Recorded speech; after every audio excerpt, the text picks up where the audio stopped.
เมื่อสงข้ามันในก็คันในห้องในความไตค่ะเนาะจือความที่ว่าความมันเลยครับเป็นความพิจัยออกเมืองในห้องไว้ค่ะเนาะ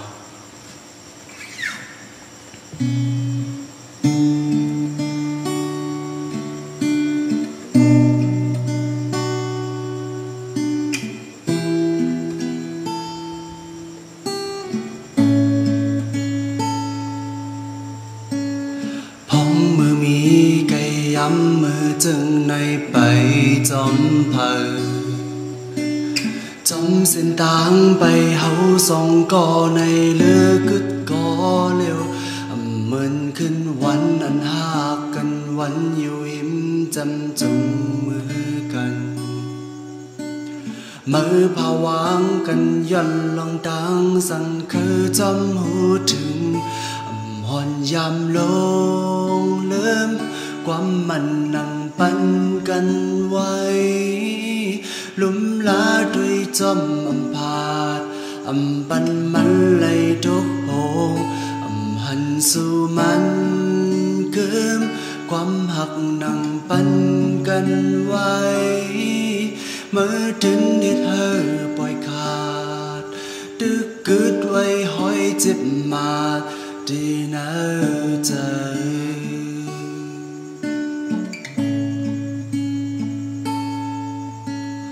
เมื่อได้หูถึงก็เลยเจ็บในไหลห้อนใหม่เนื้อเกเฮาสองวนคืดเลยเป็นไฟลำใหม่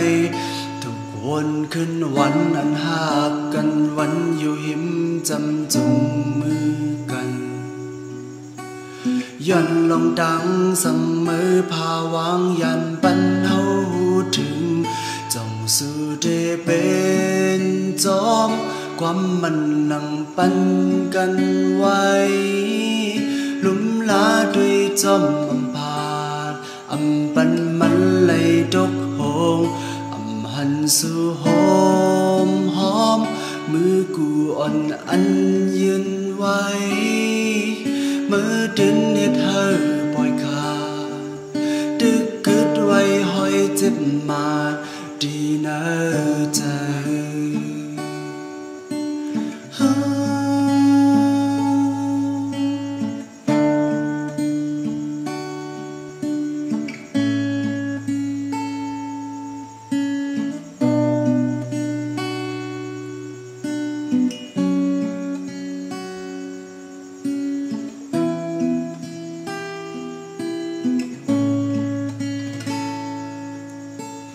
พ้องมือมีไก่ย้ำมือจึงในเป็นจึงจำเส้นทางไปเฮาสองก่อในเลือกึดขอเลี้ยวเหมือนขึ้นวันอันหากกันวันอยู่หิมจำจุงมือกันมือผาวางกันย่อนลองดังสั่งคือจำหูถึงหอนยามล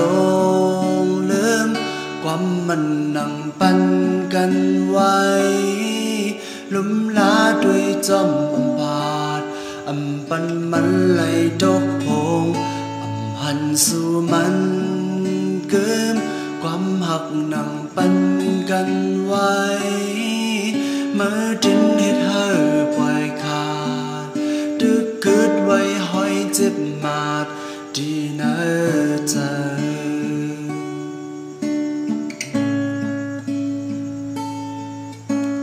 เมื่อได้หูถึงก็เลยเจ็บในไหล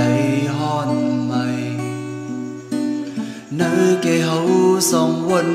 คืดเลยเป็นไฟลำใหม่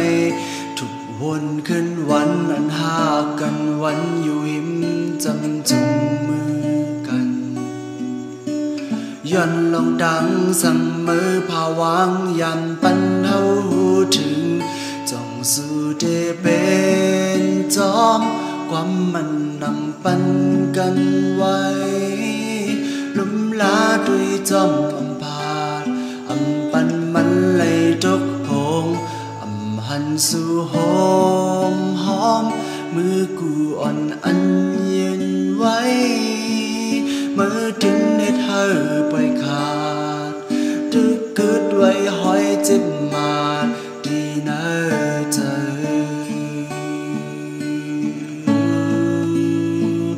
ท่องสู่ได้เป็นจอมความมันนั่งปันกันไว้ลุ่มลาด้วยจอมอำพาดอำปันมันเลยดกโพงอำหันสู่หอมหอมมือกูอ่อนอันยืนไว้เมื่อถึงให้เฮอปล่อยขาดดึกคืดไว้หอยเจ็บมา